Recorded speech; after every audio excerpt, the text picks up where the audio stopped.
Konečne sobota.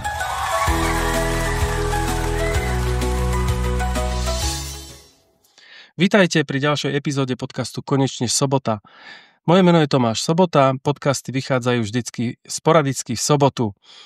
Vydávam ich s cieľom prinášať rôzne témy, pretože som dvojnásobným poslancom aj v meste Banská Bystrica a som poslancom v zastupiteľstve Banskobystrického samosprávneho kraja.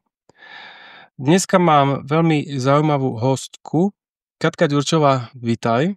Ďakujem veľmi pekne za pozvanie. Poznáme sa v podstate pár dní od konferencie Bystrická linka, ktorú sme spolu s poslaneckými kolegami usporiadali 5. júna 2025.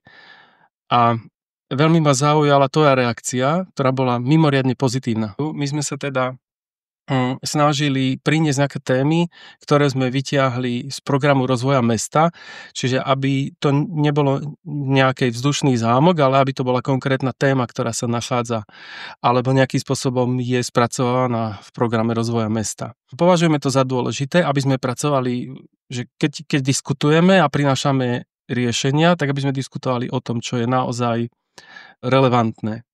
Čo teba oslovilo? Čím ťa tá konferencia tak zaujala, že si mala takú veľmi pozitívnu reakciu, plnú nádeje? Zaujala ma celá. Budem konkrétna. Určite všetky témy, ale malo to jedno pojitko a bol to spoločný záujem a spoločná vízia. Že my sme vlastne tomu publiku odkryli nejakú nádej, nejakú víziu, nejaký sen spoločný a ja si myslím, že tá konferencia si priniesla a pritiahla práve tie typy ľudí, ktorí sú angažovaní v rôznorodých pozíciách, v rôznorodých funkciách, či už v neziskových organizáciách, alebo v biznise, alebo aj v meste.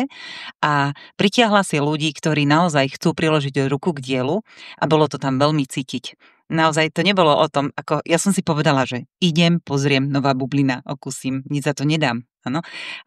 Ale ostala som naozaj až do konca a prekvapilo ma, ako bol naskladaný veľmi inšpiratívne ten program, že bolo tam cítiť naozaj z každého rožka troška, či už bývanie, záujem o obyvateľstvo, či už otázka naozaj, ako nakladať s teplom v meste, áno, keď to takto zoberiem, že otázka, ktorá trápi väčšinu štátov, ak nie celý svet. A bola tam vlastne otázka prepojenia s biznisom a bolo zaujímavé sledovať, ako aj firmy vnímajú to prepojenie a ako reagujú na tie príležitosti, ktoré sa im ponúkajú z rôznych strán. A tým, že ja sa angažujem v rôznych komunitách, v rôznych tímoch, tak pre mňa to bolo také pojitko, že zase mi zapadla pucla do skladačky a viem, čo ďalej. Aha, okej. Veľmi zaujímavé, ďakujem.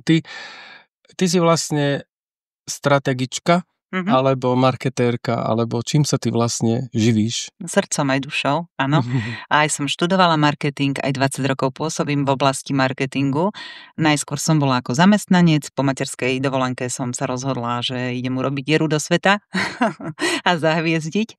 A veľmi ma to baví, našla som si úzku štrbinku v budovaní značiek a čím som ja špecifická na trhu v tejto oblasti je, že ja pomáham firmám rásť zvnútra na vonok, čiže mňa zaujíma aj to, ako sa tá firma prezentuje medzi zamestnancov, čiže interných zákazníkov. Čiže ja hovorím, že budujem zamestnaneckú značku plnú ľudskosti, plnú človečiny, kde každý jeden člen cíti tú svoju úlohu, má tú spoločnú víziu, a pritiahne si ho tá firma k hodnotám, ktoré hlása a spoločne budujú niečo, čo dáva zmysel. Takže ja pomáham tým firmám sa presadiť vo svete. Čiže aj nastavujem stratégie, aj ich implementujem. Veľa firiem nastaví a nezaujíma sa.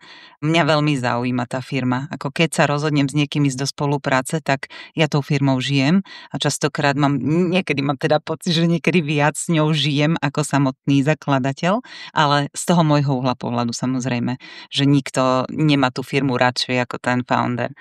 Aha, no to je zaujímavé, si povedal, že marketing dovnútra, hej? Čiže stratégia nejakého rozvoja, budovania vzťahov, predpokladám. Áno, aj. Lebo na tých vzťahoch to podľa mňa na komunikácii hlavne. Založené. Tie toky musia fungovať.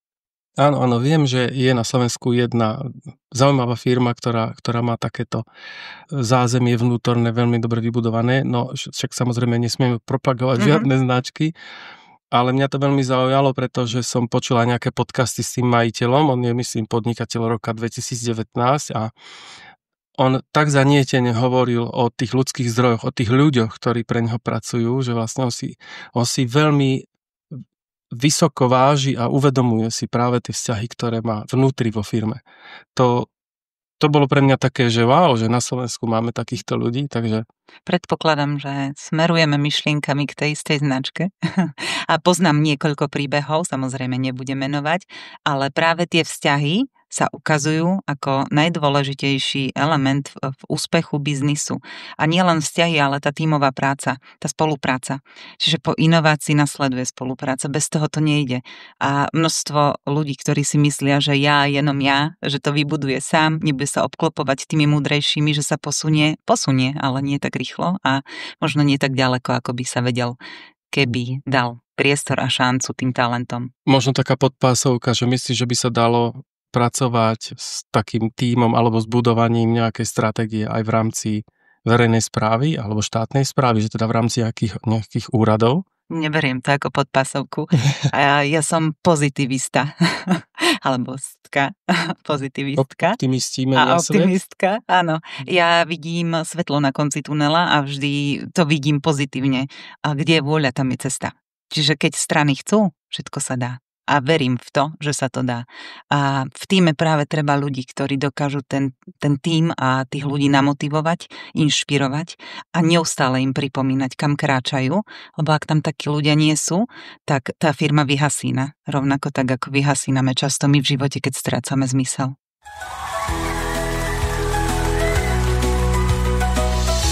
Hovorila si, že sa angažuješ vo viacerých komunitách. Čomu sa venujú napríklad?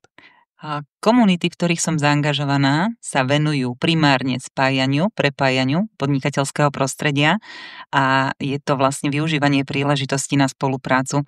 Už tu tá spolupráca odznela, ja v nej vidím obrovskú silu a priestor rásť, lebo aj sama vnímam ako tie moje začiatky, že bez tej spolupráce by som nebola tam, kde som teraz.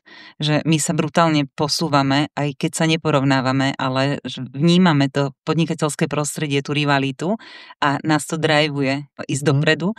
Aj tá spätná väzba samozrejme, aj tie túžby a ten záujem zákazníkov, ak ho vnímame, tak vieme vlastne pokrývať tie potreby, dostávame úžasnú spätnú väzbu a to nás drivuje ďalej. A to si myslím, že aj tá Bystrická linka, keď sa k nej teraz vrátime, že je tam ten spoločný záujem a drive, len potrebujeme nejaké dielčie úspechy zaznamenať, aby nás to drivovalo viac a viac a možno tie dielčie témy, ktoré sa tam rozoberali, pokryť v užších skupinách, aby diskutovali, prizývať odborníkov, naozaj expertov, ktorých má Bystrica určite mnoho, len treba ich navnímať, treba ísť medzi nich, aby sme vedeli identifikovať, že ktorí ľudia sú tí správni, nie nechať to na náhodu, že kto priskočí na konferenciu, ale ísť do tých bublín, do tých angažovaných bublín a k tým ľuďom, ktorí to vedú, ktorí to organizujú a nájsť ten ich vnútorný zmysel, prepojiť tie vnútorné tužby tých zainteresovaných a tak na tomto stavať, tak podľa mňa tam je tá budúcnosť.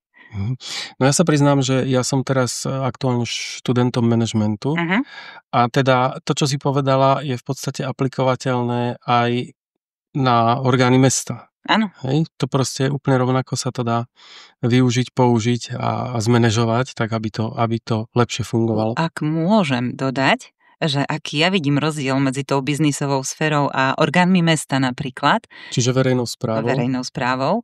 Je to odkrývanie človečiny.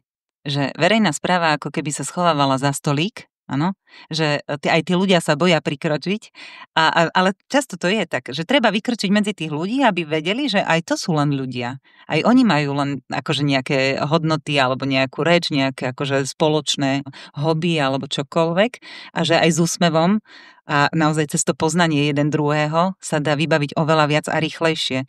Určite aj my, keď máme nejakú spoluprácu s niekým, že si vzájomne dôverujeme, vybudujeme si ten vzťah, tak už veci potom odsýpajú. Keď sa nepoznáme, keď ani neviem, koho mám osloviť, tak sa mi ťažko hľadá niekde po internetoch, že kto je tá osoba, na ktorú sa mám obrátiť so svojimi požiadavkami, ak nie je ten marketing aj zo strany mesta, že páči sa, tuto máme také oddelenie, tu máme takých ľudí a k ním môžete prichádzať, očakávajú vás alebo aj chodia medzi vás a zistujú tie vaše potreby.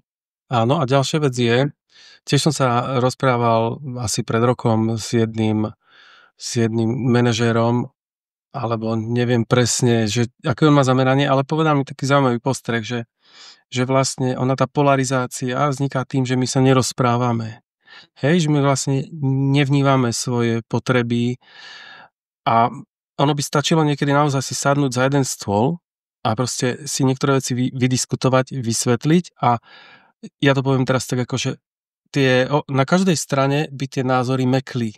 Áno, ako keby, pochopenie sa to volá. Áno. Pochopenie, porozumenie. Tak. A tým pádom by sme mohli doznať nejakého riešenia. No. Áno, mesto Banská Bystrica má oddelenie, alebo teda nejakú organizačnú zložku, ktorá sa venuje participácii v rámci programu medzinárodného Open Government Partnership, čiže partnerstvo otvoreného vládnutia a založenú tzv. Spolupracovňu. Vedie to, myslím, Soňa Kariková na Mestskom úrade a ja som tam zaangažovaný vlastne od začiatku. Ja som aj v tzv. Jadre spolupracovne, takže chodím na tie stretnutia, kde sa snažíme nejakým spôsobom kreovať to, ako by tá komunikácia mesta voči obyvateľom mala vyzerať. Ale musím povedať, že to nadšenie na začiatku, keď ten program prišiel, keď sa objavil, tak bolo ďaleko väčšie, ako je dneska. Že ako keby ono to tak proste má to takú tú descentnú krivku, že to proste ako keby upadá ten záujem. Trochu ma to mrzí a pravdepodobne tam práve chýba nejaký ten drive a niečo, čo by vlastne tých ľudí ako keby štartovalo. To, čo som aj hovorila teraz pred chvíľočkou, že tam je presne to, že ak sa to robí od stola, že my si myslíme, že oni chcú, že náš zákazník nie sme my. Ja to opakujem, kade chodím, po firmách. Všetci to robia tak, že a my poznáme ten trh, my vieme, čo... A keď príde k realite, tak to nefunguje. A prieskumy nefungujú, lebo ľudia, keď vedia, že sú zaangažovaní do prieskumu, tak hovoria tak, aby boli za pekných. Nehovoria úplnú pravdu. Oni niekedy nevedia, čo potrebujú. Takže čo je potrebné? Chodiť medzi ľudí a počúvať medzi riadkami. A tam sa dozvedá človek také veci, ktoré akože by neobjavil nikde. Fakt. A to sa deje aj v biznise a to odporúčam aj mestu. Vlastne vykročiť, ísť do tých bublín medzi tých ľudí, medzi tých práve tých, ktorí riešia nejakú chúlostivú alebo nejakú dielčú záležitosť, ktorú aj mesto potrebuje pokryť a navnímať, že ako rozmýšľajú, možno sa aj nejakým spôsobom ukázať, že áno, aj my to riešime na meste a je super, že som tu, ja ako si to nejakým spôsobom oceňujem, že sa dozvedám takéto veci a veľmi rád budem zainteresovaný. Úplne stačí, taký drive príde, že podľa mňa ten pohon je tam vonku. Naozaj to palivo chodíme čerpať aj do prírody, ale aj medzi ľudí. Postrehol som v tom tvojom statuse, ktorý si dala po tej bystrickej linke a reagovali si hlavne teda na tú tému podnikatelia a mesto, že aká je vlastne spolupráca mesta Banská Bystrica s podnikateľským sektorom, že máš nejaké skúsenosti s týmto konkrétne? To je veľmi dobrá otázka, hodná zamyslenia.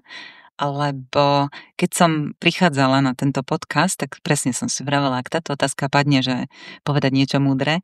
Ja načriem do mojej historickej nejakej praxe. Keď som začínala, ja som rodačka z Brezna a ja sa angažujem už, dá sa povedať, od detstva, ale na strednej škole som tak začala vytrčať rožky v rôznych organizáciách a reprezentovala som Slovensko aj v zahraničí na rôznych konferenciách a potom som vlastne dostala aj pozíciu mestskej hlásateľky v televízii mestskej a tam som aktívne prichádzala do kontaktu s mestom. Vedela som, čo sa deje a informovala som ľudí, kde sa hýbeme. A toto je niečo, čo mne tu ako keby chýba, že a možno to nemusí byť televízny kanál, ale naozaj to informovanie tých ľudí, že tuto nemám taký pocit, že tak spolupracujem, alebo že viem, na koho sa mám obrátiť, alebo ešte som nenatrafila na nikoho, a možno už áno, a teším sa, že sedí oproti mňa, že mám pojítko práve na to mesto a že čokoľvek by sme rozvíjali aj ako komunity, alebo teraz aktuálne riešim prepojenie univerzity s praxou, aby mladí študenti vysokých škôl už od prvého ročníka mali nejakú firmu, s ktorou budú spoločne rásť, na ktorej sa budú aj učiť, ale ktoré aj reálne pomôžu. Aby nebolo tie práce len pro forma, lebo si to univerzita pýta, ale niekto dáva skutočne zmysel. Ja sa okolo toho zmyslu dosť točím a ja ho potrebujem cítiť v živote, takže pre mňa je kľúčový. A som sa zaciklila. Neviem, či som zodpovedala. Ale že Bystrici nevnímam úplne tak tú spoluprácu, tak našliapnutú, ale s regionálnym inovačným centrom, ktoré je prepojené teraz veľkám huby na univerzitách a tak, tam vnímam, že tam to ide. Dievčatá sú teraz 2 roky zaangažované, už vyššie 2 rokov, myslím, že teraz sa to prekročilo a tam už vnímam výsledky. Akurát sme boli na Startup Awards pár dní dozadu a som ich tak medzi rečou akože pochválila, že ja vidím, ako to brutálne rozhýbali, ako to rastie, ako prepájajú podnikateľov, ako sa o nich rozpráva a bolo to pre nich zadozučinenie a to je ten pohon zvonku. Že keď to začína vnímať aj tá verejnosť a dostane sa tej spätnej väzby, tak bola tam možno aj slza v oku. A veľmi ma to potešilo, že je to tak, že to zadozučinenie môžeme aj odovzdávať, nielen príjmať. Slza v oku sa mi páči, hej. Veď sme vlastne v konečnom dôsledku aj tak všetci len ľudia. Hej, a melancholicky občas. Občas sa to deje. Áno, jasné, podľa mňa u každého. V niekoho možno menej, u niekoho viac. Súhlasím. Tu by som povedal, že trošku si prihrejem polievočku teraz. A to, čo si spomínala, že tá informovanosť chýba. Ja, keď som po roku môjho poslancovania som prišiel na to, že by bolo možno fajn, keby ľudia, ktorí mi dali dôveru vo voľbách, vedeli o tom, že čo vlastne sa deje, čo ja robím a čomu sa venujem.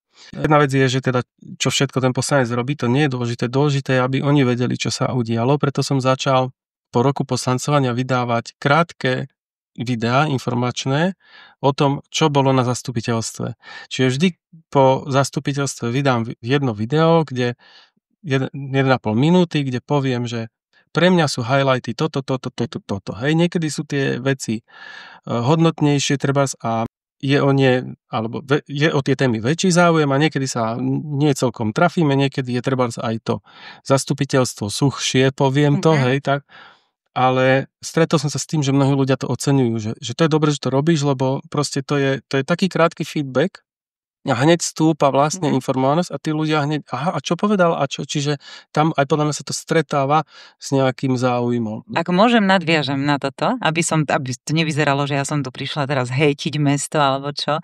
A určite tá informovanosť rastie. Však aj tých kanálov pribúda, ale za mňa v dnešnej dobe, tak ako v biznise, tak a robíš to dobre, skutočne, že cez tú osobnú značku sa to lepšie pretláča, lebo máš nejakých sympatizantov, ktorí ti dôverujú a ktorí šíria tie tvoje posolstva ďalej. Čiže toto je úžasná cesta. Áno, ja to vnímam. U niektorých poslancov je to silnejšie, u niekoho slabšie. Však tak ako vo firmách nedá sa očakávať, že všetci sú na všetko géniovia, ale je to úžasná cesta. Aj toho budovania vzťahov, zvyšovania dôveryhodnosti, ale aj budovania osobnej značky vo veciach verejných, tých, ktorých rád robím a dobre robím a ktoré aj mňa zaujímajú a odkrývaš vlastne to, čo v tebe rezonuje. Tie highlighty z tvojho uhla pohľadu, lebo každý máme iný. Áno, určite, ale nie každý sa zaoberá všetkými témami a nie každý sa všetkému rozumie a ja sa tiež necítim byť lumen proste na všetko. Takže veľakrát som aj opatrný v tých vyjadreniach, pretože keď nie som v tej téme doma, hej, tak nebudem to je samozrejme. Proste robiť ramena.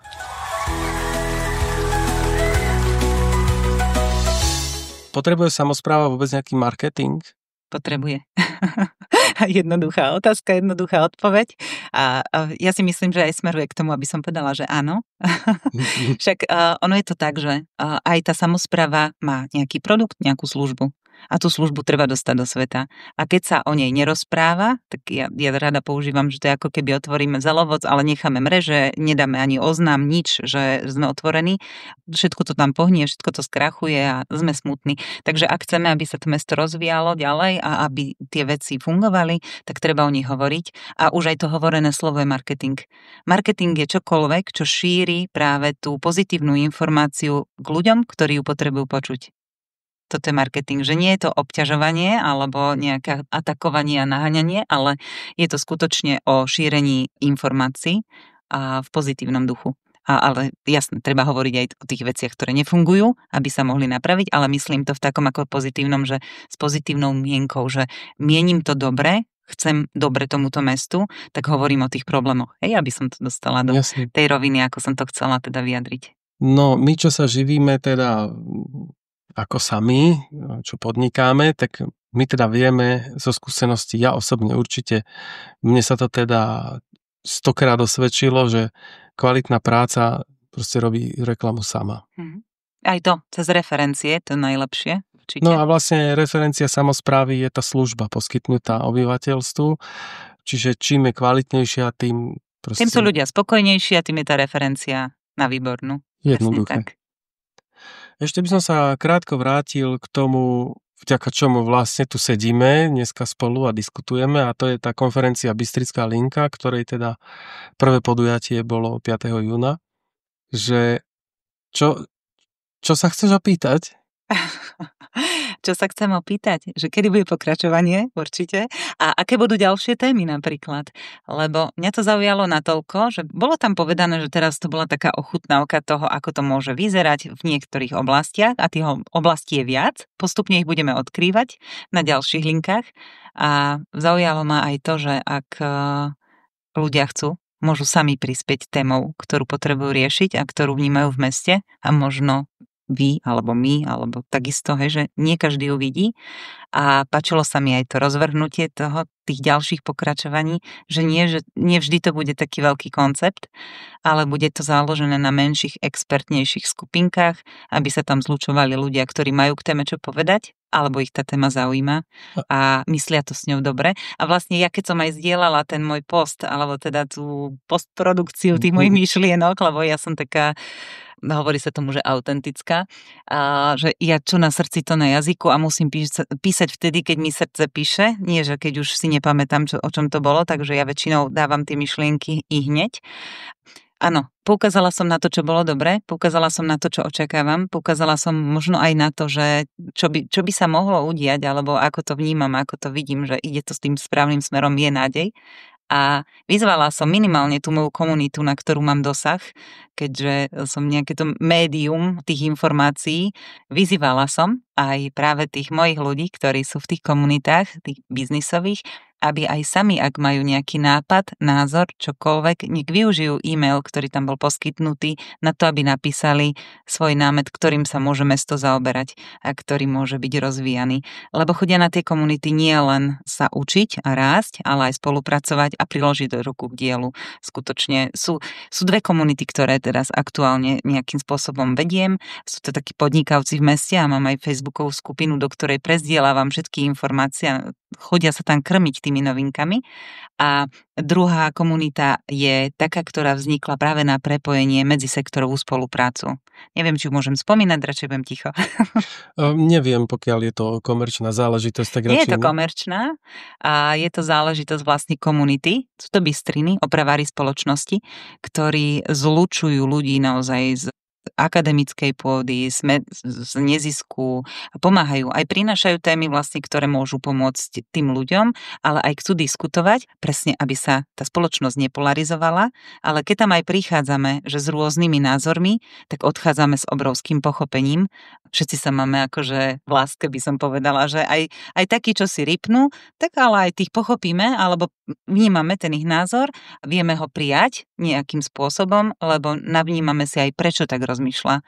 Ja to rada používam aj v spoločnostiach, že keď sa ideme baviť o nejakej téme, o nejakom projekte, tak povedzme si, že aká je naša úloha v tom celom a povedzme si aj to, z akého uhla pohľadu sa na to pozeráme. Lebo každý má iné skúsenosti, v inom prostredí vyrastal, proste inak vnímame tento svet, takže povedzme si, z akej pozície prehovárame na tú komunitu alebo na to stretnutie a potom vieme pochopiť jeden druhého. Oveľa ľahšie. Že už potom neprichádzajú argumenty typu, no ale ty si nejaký divný, ale aha, jasné, tak ty to z tohto uhla pohľadu vnímaš takto, to je super. To sme štrajchli dneska. No, a v diskusii vlastne je to úžasné, lebo všetci sú spokojní a šťastní, lebo je ich názor vypočutý a nikto ich neosočuje. Neviem, či budem teraz môcť úplne odpovedať, že aké budú ďalšie témy tej Bystrickej linky, ale predpokladám, že teda jedna vec je to, že budeme pracovať v nejakých užších skupinách a zároveň myslím, že naďalej sa budeme inšpirovať tým programom rozvoja mesta, kde je tých rozvojových oblastí viacero a uchopíme teda aj iné témy. Hej. Neviem ešte termíny, tým, že teda ja to nerobím sám, hej, proste sme na to viacerí, tak ja ti teraz úplne na to neodpoviem, ale Samozrejme, ako si spomenula, tá adresa, kam môže ktokoľvek vlastne poslať nejaký podnet alebo myšlienku, tak je nápady@bystrickalinka.sk. Ďakujem ti za to, že si zdieľala tie tvoje dojmy. Je to pre nás všetkých, myslím, dôležité. Je dôležité aj to, že sa to dostalo medzi ďalších ľudí, hej, ktorí vlastne teba nejakým spôsobom poznajú a tým sa tá bublina môže nafúkovať. Mhm. Veľmi sa na to teším. A ja sa veľmi teším a ako som aj písala vtedy, že ja sa už cítim súčasťou.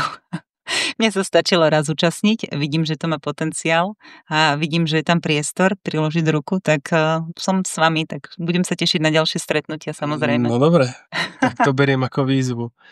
Na konci každej epizódy kladiem hosťovi také typizované otázky. Som pripravená. OK. Vegetarián alebo mäsožrút? Mäsožrút. Obľúbená kniha alebo film, herec, herečka? No to je veľmi ťažká otázka. Filmy veľmi nepozerám, ale mám... Nemáš čas? Väčšinou, keď som bola mladšia, som zaspala pri nich, že z únavy nejak, neviem, nedopozerala som, ale mám taký, že nedotknutelný, ktorý je taký postavený na hodnotách. Balada. Tak to je a to si viem pozrieť v akomkoľvek jazyku, kdekoľvek na svete, ako aj 100-krát. A z kníh obľúbujem, ja mám žánre a mám strašne veľa kníh, ktoré mám za sebou poslednú dobu. Viac počúvam, ako čítam. Keď čítam, tak krátke state, lebo ja mám hneď inšpirácia nápadov okolo toho, ale ak mám povedať, tak aktuálne áno, veci, ktoré sa týkajú budovania značiek a sú to nejaké aj marketingové veci, ale psychologické a well-being, čiže starostlivosť o seba, o svoje zdravie, lebo ak sama seba nevyživím, nemôžem vyživovať ostatných a ostatné aktivity okolo seba. Hej, ja to tak hovorím biblicky, že miluj blížneho svojho ako seba samého. Mhm. Čiže najprv seba, musíš byť ty v pohode a potom môžeš sa rozdávať. To sa učíme celý život. No jasné, určite pravda, že ja sa v tom necítim byť úplne lumen.